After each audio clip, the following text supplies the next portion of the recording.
Почитувани медиуми и македонска јавност. Оваа наша македонска почва ни подарила оптимални климатско-почвени услови за нашето македонско злато тутунот, кој може да биде бренд, ценет и баран на светските берзи, само ако плански и организирано го произведуваме и вреднуваме. Но за жал, оваа власт ни покажа дека нашето не е вредно. Кој не е земјоделец не знае што е мака. Малку кој од нас знае колку боли да си земјоделец и да го исфрлиш сиот род, затоа што нема или доцни откупот. Доцнат субвенциите, ветените мерки се заборавени. Јас лично не знам многу за земјоделие и не планирав денес да говорам, но како ученик во основното училиште Кочо Рацин, од времето во кое постоеше квалитетно образование, верувајте, до денешен ден во мојата душа одекнуваат стиховите од Кочо Рацин, кои како ученици секоја година одново и одново ги доживувавме и преку нив осознававме колку тежи секоја капка пот на тутунарите. И денес, гледајќи ги по нивите, а после нивите по улиците, се прашувам, а можат ли да го измерат нивниот тутун, нивната мака, нивната солена пот. Една кутија цигари ли вреди работата од темни зори на утрини летни до никоја доба на вечери зимни. Обединети со истата мака, македонци, албанци, турци, христијани, муслимани, сите тутунари заслужуваат поволности во оценувањето, висока цена и ветените високи субвенции, за да ја продолжат тутунската традиција и да си обезбедат известна екзистенција. 70.000 земјоделци или 120.000 семејства се на работ на екзистенција. Едни протестираат, а други го предаваат тутунот затоа што немаат каде. Не сакам денес да се конфронтираме. Не сакам да си дофрлуваме и префрлуваме затоа што ним воопшто не им е важно кој колку им погрешил. Во овој момент, ние, почитувани колеги пратеници, сме овде, во оваа сала, а тутунарите се тамо, по нивите и улиците, пред откупните пунктови и чекаат надеж. Дајте сите заедно да им помогнеме, затоа што така ќе се ангажираат и други сектори, а полза ќе има и буџетот. Реколтата 2020-2021 година на ситно листестиот ориентален тутун со количина од 25.000 тони не требаше да представува проблем во реализацијата на организираниот откуп, но за тоа беше потребно надлежните институции да имаат контрола над склучувањето на договорите помеѓу откупните компании и тутунопроизводителите. Толку ли е тешко државата да ги седне на заедничка маса сите заинтересирани страни и да изнајде механизми за заштита на тутунарите? Не, почитувани. Ако се има волја, ќе се најде и начин. Надлежните институции мора да изнајдат конкретни решенија и доследно да ги почитуваат заклучоците кои ќе ги договорат на средбите со тутунарите. Не смее едно да се договара на маса, а друго да се случува на терен. Тутунарите не бараат милост од државата. Тие само бараат правилно вреднување на нивниот труд, да им се исплати она што го сработале. Субвенциите мора да значат реална помош и поддршка за покривање на дел од производните трошоци на земјоделците и никако не смеете да дозволите злоупотреба на субвенциите на штета на земјоделците и државата. Крајно време е да престане хаотичниот откуп на тутун и безредието во пазарот кои создаваат незадоволни тутунопроизводители, чиј труд се потценува и чие достоинство се погазува. Откупот мора да заврши со последниот откупен килограм тутун. Квалитетот на производството мора чесно да се проценува и мораме сите заедно да издействуваме задоволителна откупна цена, затоа што денешната цена не им овозможува нормална екзистенција на тутунарите. Ќе наведам што предложи нашата пратеничка група пред 3 месеци, а потоа тутунарите и земјоделците ќе ги потсетам што се им беше ветено.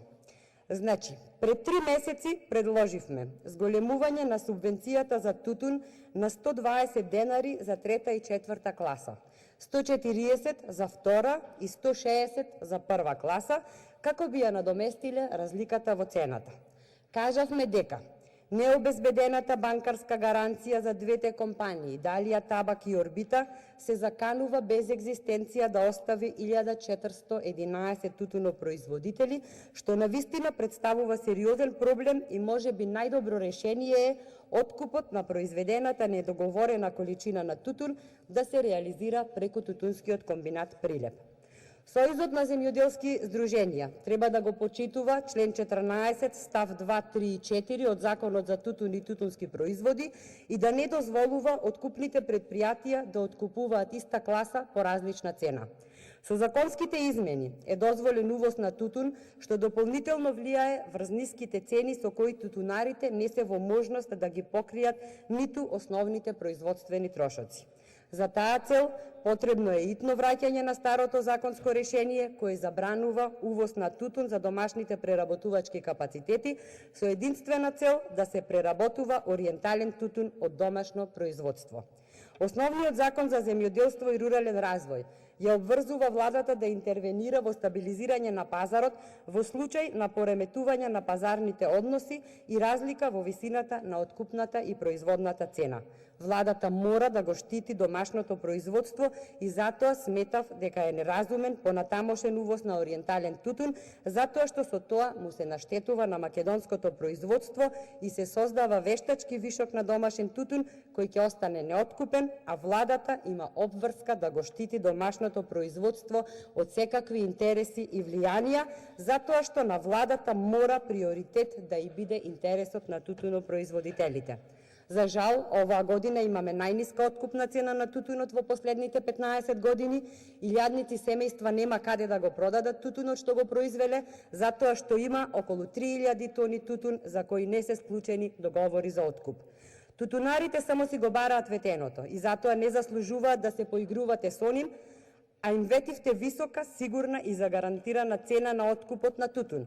Им ветивте дека министерот ќе се заложи да ја провери законската можност за укинување на 4-та класа тутун, со што ќе пораснеа цените при откупот кај останатите класи. Им ветивте и измена на законот за тутун.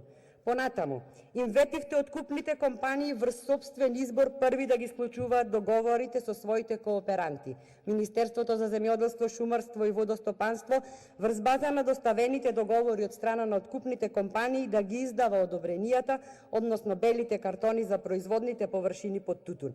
На овој начин требаше да се избегнат двојните и тројните договори и да се воведе ред во тутунопроизводството, при што откупните компании максимално требаше да се грижат за своите кооперанти, а тутунопроизводителите да ги избегнуваат гужвите и малтретирањата секоја година пред шалтерите на подрачните единици на Министерството за земјоделство, шумарство и водостопанство. Во соработка со тутунски комбинати и Институтот за тутун ќе започнеше производството на пикиран тутун за тутунопроизводителите, ќе се стимулираше користењето на системот капка во капка, капка по капка во производството на тутун. Им ветивте и дека ќе се вклучите во преговорите помеѓу откупните компании и вистинските тутунски здруженија и ќе обезбедевте засилена инспекциска контрола на процесот на откуп, затоа што велевте наша основна грижа е земјоделецот. Задоволен земјоделец, среќен граѓанин. Приоритет ќе им се даде на земјоделските производители. Затоа, јас ве замолувам пред да биде доцна, веднаш и сега, без никакво одлагање, да ги разгледате и усвоите нашите предлог мерки кои веќе ги спомна во моево излагање и навистина да покажете грижа за тутунарите, односно да си го исполните она што им го ветивте. Ќе завршам со цитатот: има ли бел ден, има ли? Ден да е над деновите, ден да е на аргатите. Почитувани, да направиме денес да биде тој бел ден, ден над деновите и ден во кој конечно ќе ставиме крај на маките на тутунарите. Ви благодарам. Реплика пратеник од Коле Чаракчи.